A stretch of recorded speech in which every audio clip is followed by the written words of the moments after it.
बिस्मिल्लाहिर्रहमानिर्रहीम। अस्सलाम वालेकुम स्टूडेंट्स, मैं आज आपके सामने लेक्चर नंबर 8 के साथ मौजूद हूँ। इससे पहले हम 7 क्वेश्चन हल कर चुके हैं। Chapter number 1 single entry system हमने आइकम पार्ट 2 की बुक का स्टार्ट किया हुआ है। आज हम इसका क्वेश्चन नंबर 8 जो है वो हल करेंगे। तो चलिए सबसे पहले क्वेश्चन को रीड करते हैं और फिर देखते हैं इस क्वेश्चन में हमें क्या हल करने के लिए मिला। A retailer does not keep his double entry system record his business balance sheet on January 1st 2016। Opening balance sheet हमारे पास मौजूद है जिसमें एसेट साइड है और लाइबिलिटी साइड पे कैपिटल मौजूद है। आपको पता है कि हमें यहाँ पे जो बैलेंस शीट है उसमें से जस्ट एक अमाउंट की जरूरत है, जो कैपिटल यहाँ पे 12,000 ओपनिंग दिया हुआ है। इसके बाद कहते हैं his position at the end of 2016, cash in hand asset, cash at bank asset, उसके बाद स्टॉक एसेट, डेटर एसेट और फर्नीचर हमारे पास एक एसेट और क्रेडिटर एक लायबिलिटी हमारे पास मौजूद है। अब इसकी मदद से हमने करना क्या है, कहते हैं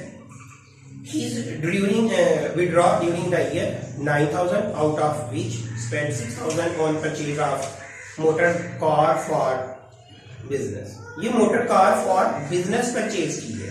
इसका ये मतलब है कि ये जो 9,000 उसने विड्रॉ किया है इसमें से 6,000 दोबारा बिजनेस में इन्वेस्ट कर दिए और 3,000 अब इसकी ड्राइंग है और ये 6,000 मोटर कार खरीदी है। तो मोटर कार आपका फिक्स्ड एसेट होता है। क्लोजिंग स्टेटमेंट ऑफ अफेयर में एज अ एसेट जो है आप उसे शो करोगे। Prepare necessary statements to drawing the profit and loss and balance sheet. इस क्वेश्चन में जो एक्स्ट्रा पूछा हुआ है वो कह रहे हैं कि बैलेंस शीट भी आप जो है बनाओ। पहले तो आपको जस्ट स्टेटमेंट ऑफ अफेयर बनाना पड़ती थी और स्टेटमेंट ऑफ प्रॉफिट, लेकिन इस सवाल के अंदर वो एक्स्ट्रा से कह रहा है कि आपको बैलेंस शीट भी जो है वो प्रिपेयर करनी है। तो हमारे पास ओपनिंग कैपिटल तो है, क्लोजिंग कैपिटल नहीं है। तो उस क्लोजिंग कैपिटल को मालूम करने के लिए हम पहले इसकी क्लोजिंग स्टेटमेंट बनाएंगे, फिर स्टेटमेंट ऑफ प्रॉफिट और फिर जो उसने एक्स्ट्रा रिक्वायर्ड किया हुआ है बैलेंस शीट वो बनाएंगे। तो चलें क्वेश्चन को स्टार्ट करते हैं। क्योंकि नेम इसने कोई नहीं किया हुआ, ट्रेडर लिखा हुआ है तो आप भी ट्रेडर का वर्ड ही जो है वो यूज करोगे। बना हम रहे हैं statement of affair as on closing date आपने यहां पे लिखनी है क्योंकि क्लोजिंग डेट की ये स्टेटमेंट ऑफ अफेयर जो है वो बनाई जा रही है। स्टेटमेंट ऑफ अफेयर जो है वो स्टार्ट ऑफ बैलेंस शीट होती है, यानी बैलेंस शीट की तरह की ये एक स्टेटमेंट है जिसमें हम एसेट्स लेफ्ट साइड पे लिख देते हैं, लायबिलिटीज और कैपिटल को राइट हैंड साइड पे लिखते हैं।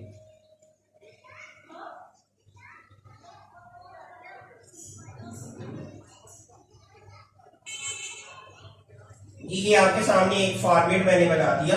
यहां पे हम एसेट्स लिखेंगे और यहां पे इसकी लायबिलिटीज लिख के हम कैपिटल जो है वो फाइंड आउट करेंगे।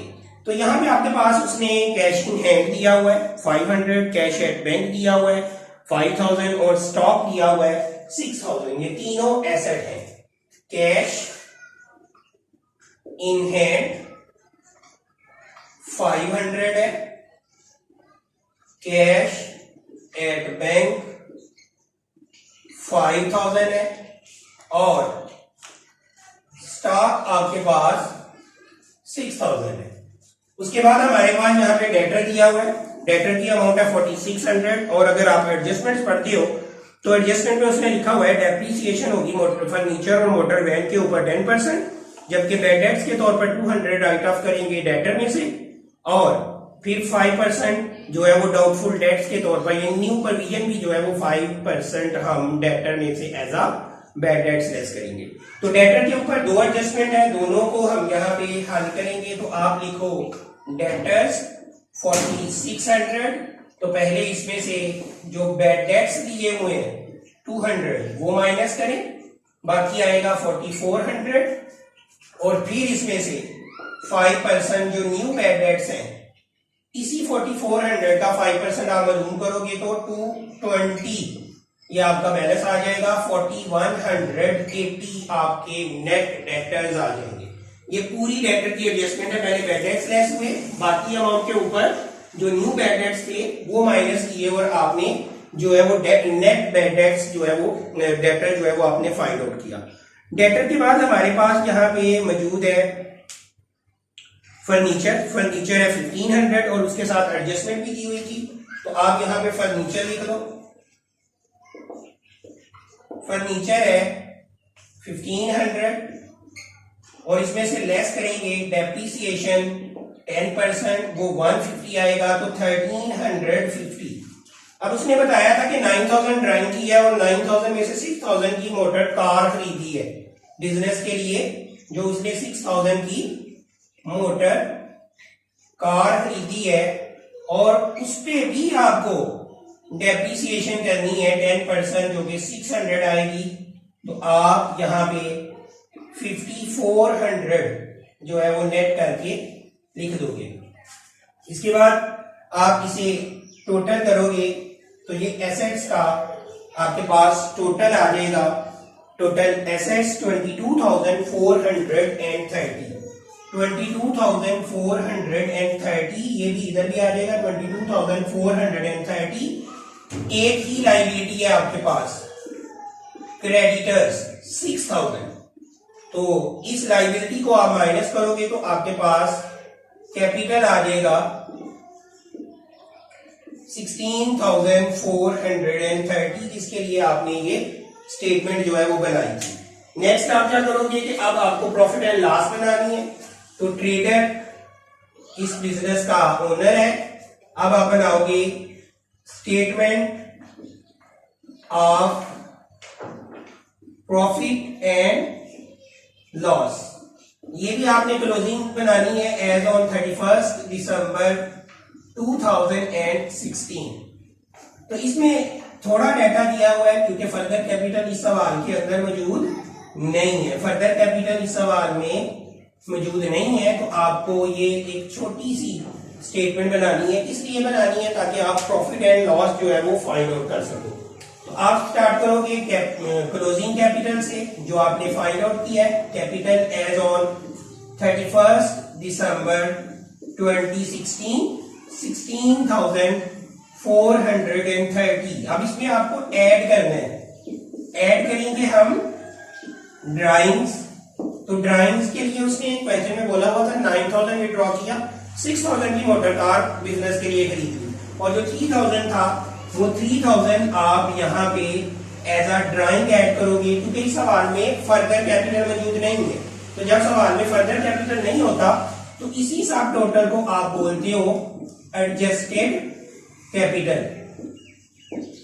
अब ये ऐड करें तो ये आ जाएगा 19,430। अब इसमें से आप लेस करो कैपिटल ओपनिंग, जो कि ओपनिंग बैलेंस शीट में से आपको मिलेगी। जनवरी 1 2016 की हमारे पास बैलेंस शीट मौजूद थी, उसमें से आप जो आपके पास कैपिटल है 12,000 वो आप निकालो। 12,000 यहाँ पे कैपिटल है और माइनस करेंगे तो आपके पास आंसर आएगा प्रॉफिट ड्यूरिंग द ईयर 7,430। यहां तक पिछले तमाम सवालों के अंदर रिक्वायर्ड होता था कि स्टेटमेंट बनाओ और प्रॉफिट एंड लॉस स्टेटमेंट बना के सवाल को खत्म कर दो, लेकिन इस सवाल के अंदर उसने एक एक्स्ट्रा स्टेटमेंट पूछी हुई है बैलेंस शीट। तो यहां पे मैं वो बैलेंस शीट जो है वो बना देता हूं।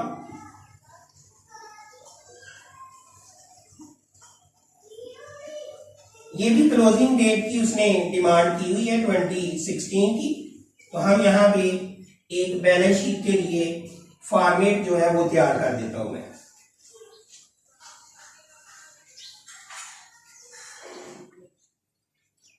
एसेट साइड जो है वो कॉपी पेस्ट हो जाएगी, जो आपकी स्टेटमेंट ऑफ अफेयर क्लोजिंग है उसकी जो एसेट साइड है वही आप यहाँ पे कॉपी पेस्ट कर दोगे। ये मेरे पास एसेट्स हैं, तो आप देखो मैंने स्टेटमेंट ऑफ अफेयर इसलिए रेज नहीं की, इसीलिए इसको यहाँ पे बॉटम में बना रहा हूं ताकि आपके सामने वो स्टेटमेंट ऑफ अफेयर भी रहे और आप दोनों का कंपैरिजन कर सको और देख सको कि क्या फर्क है। तो देखिए मैं ये सारी साइड सेम यहाँ पे कॉपी पेस्ट करता जाऊंगा। जैसे कैश इन हैंड आपको नजर आ रहा है 500 है, कैश एट बैंक आपको नजर आ रहा है 5000 है यहाँ पे लिखा हुआ, और उसके बाद हमारे पास स्टॉक मौजूद है 6000, और उसके बाद ये डेटर एडजस्टमेंट के साथ यहाँ पे मौजूद है 4600, और उसमें से बैड डेट्स आपने लेस किए थे 200, 4400, और फिर आपने न्यू प्रोविजन 5% लेस की थी 220, तो ये 4180। उसके बाद आपके पास फर्नीचर, और फर्नीचर पे भी आपने 1500 का फर्नीचर है और 10% डेप्रिसिएशन लेस की है 150, 1350, और जो मोटर कार खरीदी थी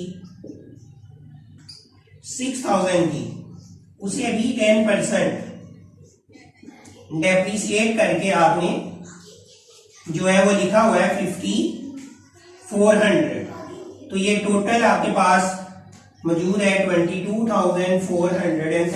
ये जरा गौर करें, मैंने कॉपी पेस्ट किया है जो ओपनिंग आपके लिए क्लोजिंग स्टेटमेंट आपको फिर बनाई थी।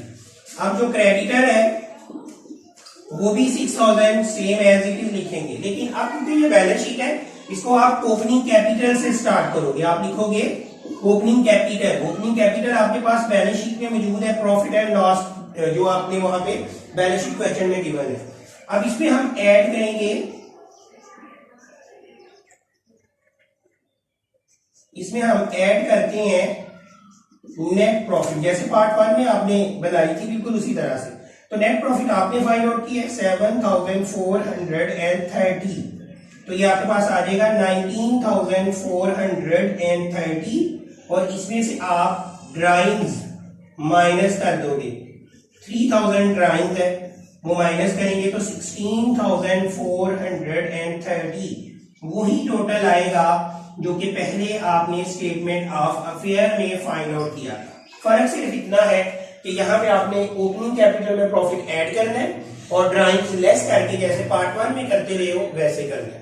एसेट साइड में देखिए एक भी तब्दीली नहीं है, जस्ट यहाँ पे क्योंकि बैलेंसिंग फिगर होता है कैपिटल, लेकिन यहाँ पे क्योंकि ओपनिंग से प्रॉफिट ऐड करके ड्राइंग लेस करके आप जो है वो क्लोजिंग कैपिटल ही फाइंड करते हो। अगर आप आउटर कॉलम देखो दोनों तो वो सेम है, जस्ट डिफरेंस क्या है, ये जो बिटवीन द कॉलम आपने प्रॉफिट एंड लॉस की मदद से ओपनिंग कैपिटल और ड्राइंग्स लेस करके क्लोजिंग कैपिटल फाइंड आउट किया है। तो मैं उम्मीद करता हूं आज का लेक्चर भी आपने अंडरस्टैंड किया होगा। अगर किसी भी जगह पे आपको लगे कि यहाँ से हमें इसमें प्रॉब्लम है तो आप मुझे कांटेक्ट कर सकते हैं। ईमेल आईडी, व्हाट्सएप नंबर दोनों जो है वीडियो के ऊपर मौजूद है। एनी टाइम आप जो है वो कांटेक्ट करें ताकि मजीद अगर आपको कोई एक्सप्लेनेशन चाहिए तो मैं आपको एक्सप्लेन कर सकूं। इंशाअल्लाह ताला नेक्स्ट लेक्चर के अंदर इसी चैप्टर का हम नेक्स्ट क्वेश्चन सॉल्व करेंगे। तब तक के लिए इजाजत दें। अल्लाह हाफिज।